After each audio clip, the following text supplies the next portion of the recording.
HLC, le carrefour des icônes.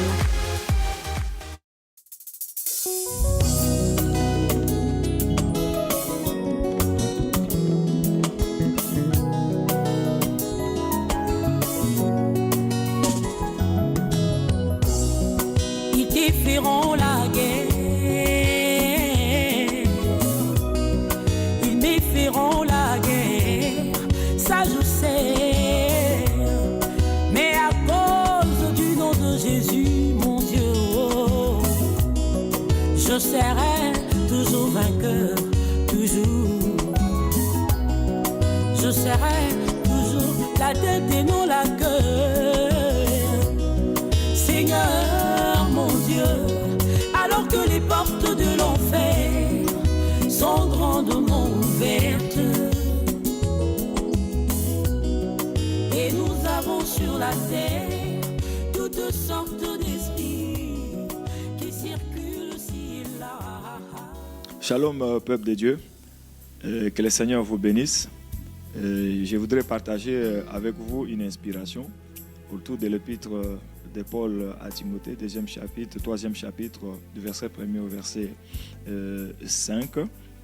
Mais à partir de la thématique du prophétique, pour que nous essayions de nous fixer et comprendre de quoi il s'agit. Et dans cet épître, Paul dit que vers les derniers jours, l'Esprit dit expressément qu'il y aura des temps difficiles, et parce que les hommes seront égoïstes, seront fanfarons, seront amis de l'argent. Et lorsque nous passons en revue toutes ces antivaleurs, permettez que je l'exprime de cette façon, toutes ces antivaleurs, ça débouche en fait sur la transmission d'un cœur animal à l'humain. Et par là, je voudrais évoquer la question de la marque de la bête, parce qu'aujourd'hui, cet enseignement est abordé de plusieurs façons. On peut l'aborder de façon informatique, de façon politique, de façon organique, de façon sociétale. Mais ici, je voudrais l'aborder un peu de façon spirituelle. Parce qu'en fait, la marque de la bête apparaît dans la Bible. Et la Bible est d'abord et essentiellement spirituelle. C'est vrai qu'il peut y avoir des ramifications, des bretelles autour de la vie dans la société, etc.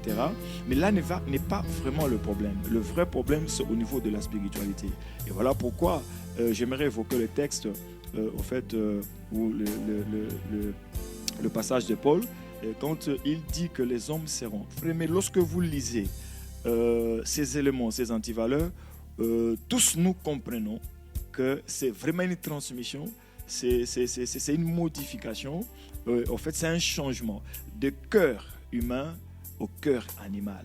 Et c'est comme ça que la Bible parle de la marque de la bête. La marque de la bête, en fait, c'est cela. C'est transmettre à l'humain un cœur animal. Et quand vous lisez toutes ces antivaleurs, je peux prendre deux en passant, Paul dit que les hommes seront ennemis de Dieu et amis de l'argent, sinon cruels.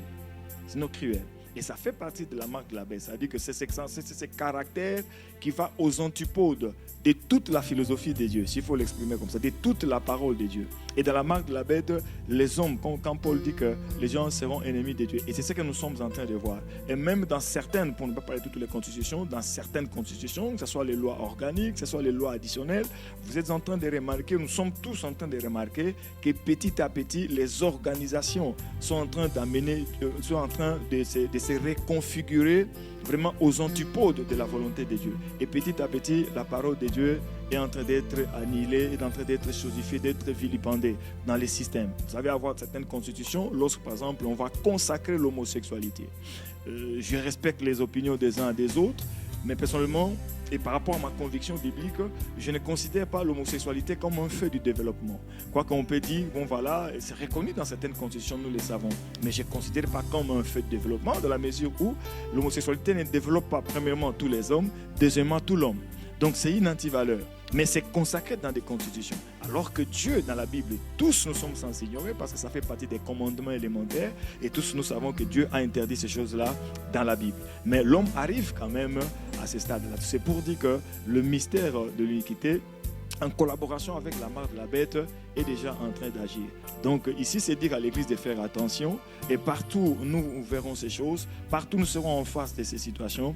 Il faut savoir comment est-ce qu'il faut se comporter. C'est ces gardes purs comme ce que Paul disait aux Thessaloniciens, que Dieu nous a appelés à la sanctification. Ce que Dieu veut de nous, c'est la sanctification. Et la sanctification, c'est la mise en pratique de la parole de Dieu. Ce n'est pas la mise en pratique des antivaleurs, mais c'est la mise en pratique de la parole de Dieu. Et c'est ici où je vais rejoindre un peu les sacerdoces pour appeler les hommes de Dieu que nous sommes à une conscience responsable, à l'éthique de la responsabilité.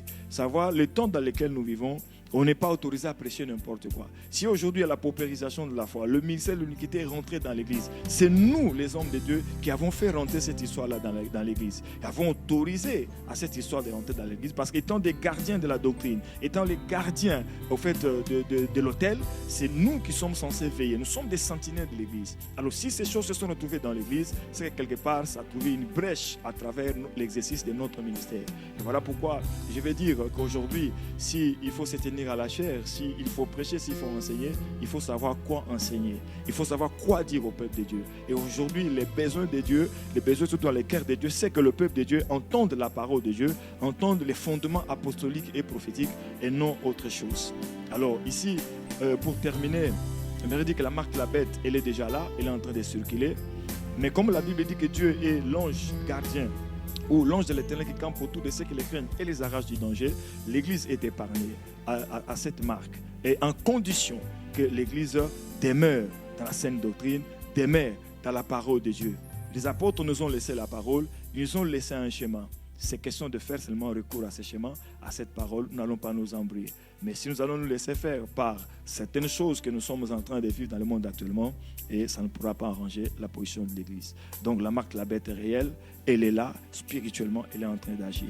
C'est question de rester dans la parole de Dieu pour se protéger. Parce qu'avec cette marque de la bête, on ne pourra pas être enlevé. On pourra ressembler plus tard aux 5 vierges folles qui avaient rentré l'enlèvement de l'Église. Mais le souhait de Dieu est que nous soyons parmi les 5 vierges sages qui auront et les lampes et de l'huile pour être prêtes à rentrer dans la salle de noces. Que le Seigneur vous bénisse par ses paroles et restons attachés à lui. Amen.